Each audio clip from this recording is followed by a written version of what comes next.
tiba-tiba soal nilai plus, komennya ada yang ini juga nih dari kakak Perdana.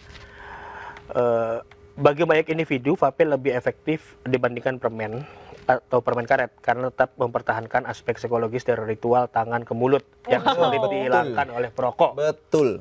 Karena kan kalau perokok tuh sebenarnya kalau kata Deddy Kobuzer tuh sebenarnya nikotin itu cuma butuh sedikit doang, sehisap dua hisap. Yang bikin susah tuh dari sini nih, begini nih. Terus kalau vape? Iya kan sama kayak gitu, dari mulut ke tangan gitu loh. Contohnya saya tuh akhirnya menyadari bahwa saya tidak kecanduan nikotin. Iya, jadi saya pertama kali kenal vape 2015, baru totally berhenti 2018. Totally, jadi 3 tahun tuh hybrid tuh, dua-duanya pakai. Karena saya nggak sadar bahwa ternyata saya itu tidak kecanduan terhadap proses nikotinnya. Nikotin masuk itu saya nggak kecanduan itu ternyata. Yang bikin saya kecanduan adalah gerakan tangan. Oh iya. Dan kebiasaan habis makan biasanya. Kebetulan saya enggak. Kebetulan saya enggak. Saya tuh kebiasaan kalau ngerokok itu saya main-mainin dari kelingking sampai jempol. Dipindah-pindahin. Nah, ketika betul, ketika dulu Baru tahu gua. dulu device kan mungkin agak gede-gede ya, zaman dulu ya. Sebelum tahun 2018 itu agak gede-gede sehingga nggak terlalu bisa dimainin. Panelnya kadang-kadang pintunya itu kadang saya klak. Akhirnya begitu ada yang benar-benar pas di fit di saya, oh ternyata saya baru sadar saya itu bukan kecanduan nikotin. Saya itu kecanduan mainan tangannya. Ada temen mainan tangannya lebih tepatnya. Teman saya satunya dia kecanduan exhale dan inhale-nya. Yoga. Kayak lebih tarik napas keluar ya. Nah kebetulan yang paling mirip dibandingkan nikotin pouch, dibandingkan salon itu merek bukan. Ini apa? Yang patch, nikotin patch. Dibandingkan itu semua atau nikotin gum dan segala macam, yang lebih mirip itu adalah vape. Tapi gimana nih komentar dari sama kepala BNN juga yang bilang bahwa vape pengganti rokok itu cuma ilusi. Oke. Halu. Ada mungkin punya data atau penelitian yang Mas bisa membantah. Bantah itu. Dari tahun kita pernah melakukan itu tahun 2018 untuk mendorong regulasi cukai. Kita pernah bikin ronsen bersama untuk beberapa orang yang sudah totally free from the cigarettes, conventional cigarettes, totally free dan bahkan sampai sekarang. Nah, kalau terus kemudian itu dibilang ilusi, ribuan kita dan komunitas kita dan orang-orang di luar sana yang bahkan goalnya jadi gini, harus yang bahkan udah beneran berhenti nge-vape dan berhenti ngerokok juga, itu mau dibuang kemana suaranya? Halu, dibilang halu. Iya, bisa. Ingat bahwa ini yang harus saya disclaimer ya, buat semua penonton ataupun semua orang yang nanti mungkin akan ada clipper yang mendengar ini terus diklip gitu. Vape not for everyone. Oke. No, itu. Vape diciptakan sebagai nicotine delivery system baru bagi perokok untuk mengurangi dampak resiko.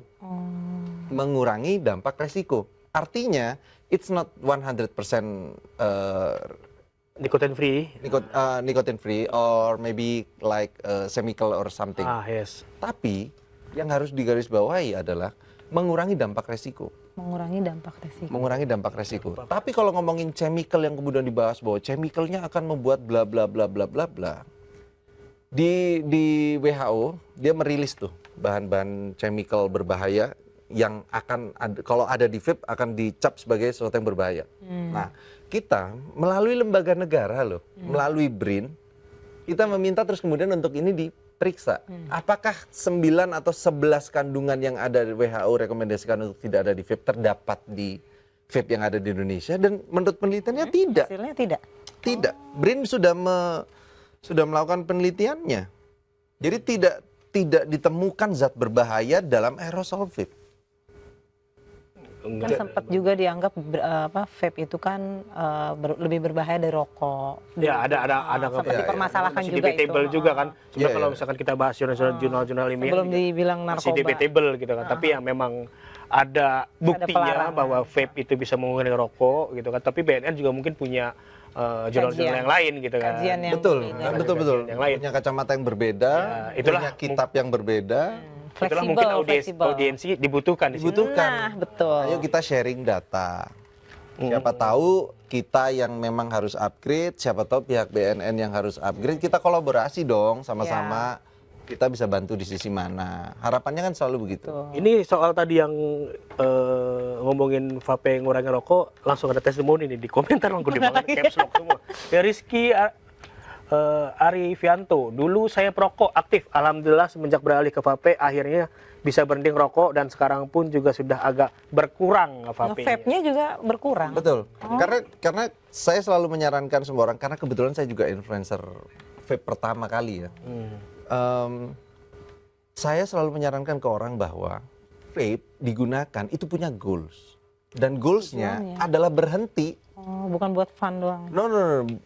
Jadi dari Buat FOMO-FOMO jadi doang. bukan itu justru Kan kayak keren gitu kan. Itu yang- justru saya dari tahun 2000 mungkin pas Covid ya, pas Covid itu orang udah mulai membuat vape itu seolah-olah itu adalah barang yang casual banget. Barang yang seolah-olah kayak Digantung jeans di lu tinggal tas, beli, kayak tas, dikalungin. kayak apa, which is menurut gua enggak, esensinya enggak dapet, enggak di situ esensinya. Target market kita adalah para perokok. Tujuannya dari rokok konvensional ini ada zat apa nih? Misalnya zat tar. Nah, di sini nggak ada tarnya nih. Mengurangi risiko. Mengurangi itu. Habis itu sisa apanya nih yang mau kita kurangi? Dan endingnya adalah the best way is not smoking, not vaping.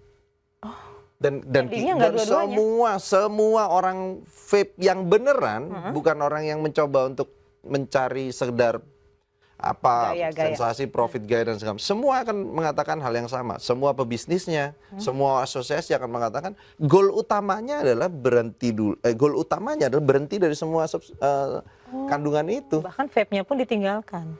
Kita tinggalin goalnya. Gimana tanggapan dari Mas Fernand soal, mohon maaf ya, anak-anak muda yang justru memulai aktivitas merokok dari vape?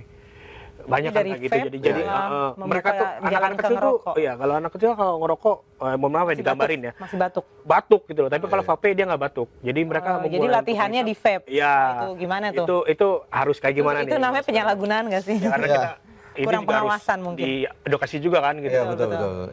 Ini pernah kita sampaikan juga ke forum pemerintah sebelum regulasi PP 28 muncul. Itu kita kan juga sempat ada obrolan juga dengan pemerintah ya.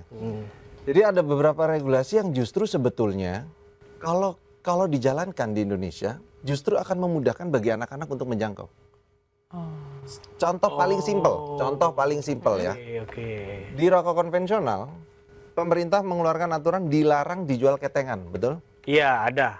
Agar tidak dijangkau oleh anak-anak. Anak harganya. Harganya. Ya. Di vape terjadi kebalikannya. Dari botol 60 mili yang which is dijual 150 sampai 200 ribu, yang kalau anak SMP kayaknya uang sakunya nggak cukup tuh untuk beli itu. Pemerintah mengeluarkan mengeluarkan aturan itu bahwa akan dirubah ke 10 mili, 20 mili. Malah dipermudah, Jadi Jadi dipermurah. 10.000 20.000-an harganya Eceran. mungkin gitu kan. harganya kira-kira akan jadi berapa? Artinya kan ada kontradiktif. Nah, itu pentingnya orang-orang seperti kita asosiasi yang sudah berjalan itu diajak nimbrung dong.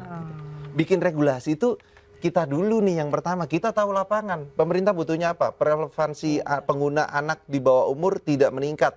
Oke, harganya kita up contohnya. Oke, berarti di toko semua ada generasi aturan SOP pakai KTP misalnya. Ya. Oke, misalnya ada Oke. nanti ternyata ada anak kecil, kita akan panggil atau kita akan amankan dulu anak kecilnya, kita tanya dapat dari mana, orang dewasanya hukum sesuai aturan yang berlaku. Berarti dari asosiasi siap justru ya Oh, diberikan siap regulasi sekali. seperti itu. Masalahnya Yang artinya kan adalah mengurangi pembeli kapan sebenarnya. kita akan didengarkan? Karena sebenarnya kalau misalkan vape ada cukai pun itu dengan sendirinya harganya mahal dan anak-anak nggak bisa jangkau.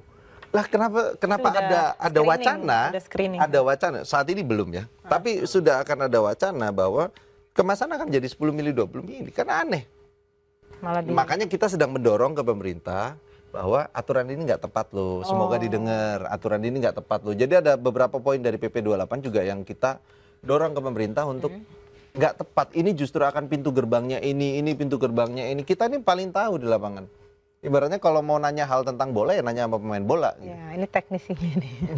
Ibarat Nah itu yang paham kita teknisnya. harapkan benar-benar vape itu kita nggak bisa menghalau perkembangan zaman. Iya.